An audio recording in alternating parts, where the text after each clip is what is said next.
Sebelumnya, Om Swastiastu. Perkenalkan, nama saya Silvano Rizky, Prodi Komandat Fakultas Dhammasastra. Di sini saya akan mencoba menjelaskan tentang perjanjian. Seperti dalam pasal 1313 Kitab Undang-Undang Hukum Perdata, perjanjian didefinisikan sebagai suatu perbuatan dengan satu orang atau lebih mengikatkan dirinya terhadap orang lain. Jadi dalam Kitab Undang-Undang Hukum Perdata, perjanjian itu didefinisikan sebagai bentuk perikatan antara orang lain. Kita juga perlu mengetahui syarat-syarat syah perjanjian sebagai disebut dalam pasal 1320 Kitab Undang-Undang Hukum Perdata, yaitu 1. Sepakat mereka yang mengikat dirinya. 2. Kecakapan untuk membuat suatu perjanjian.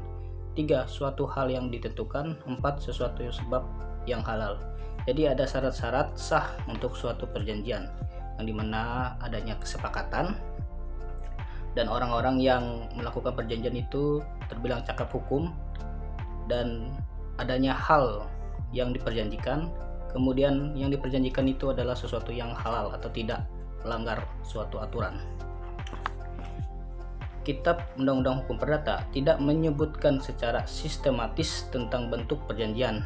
Setiap pihak yang melakukan perjanjian mempunyai kebebasan dalam membuat perjanjian, dalam arti bebas membuat perjanjian secara lisan atau tertulis. Artinya setiap perjanjian baik dibuat secara lisan maupun tertulis tetap berlaku secara sah jika memenuhi syarat sah perjanjian berdasarkan pasal 1320 Kitab Undang-Undang Hukum Perdata. Jadi bentuk perjanjian itu ada beberapa bentuk, yaitu ada yang tertulis maupun ada yang tidak tertulis. Tapi perjanjian akan dianggap sah apabila memenuhi syarat-syarat seperti yang telah disebut dalam pasal 1320 Kitab Undang-Undang Hukum Perdata. Jadi, selama tidak ada undang-undang yang mengatur mengenai suatu perjanjian harus dalam bentuk tertulis, maka perjanjian lisan tetaplah sah sebagai suatu perjanjian yang mengikat para pihak yang membuatnya. Bagaimana dengan pembuktian perjanjian yang dibuat secara lisan tersebut? Dalam pasal 1866 Kitab Undang-Undang Hukum Perdata, kita mengenal macam-macam alat bukti, diantaranya adalah: pertama, bukti lisan; kedua, bukti saksi-saksi; 3, persangkaan-persangkaan; 4, pengakuan; dan 5, sumpah.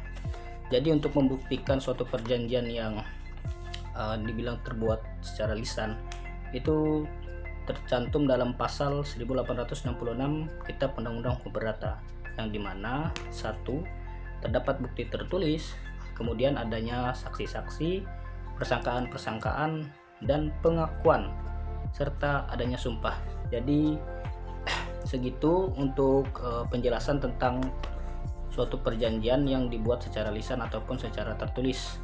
Mungkin sekian yang bisa saya sampaikan dan berikan. Terima kasih atas kesempatan dan waktunya. Saya tutup dengan Paramasanti. Om Santi Santi Om Sai.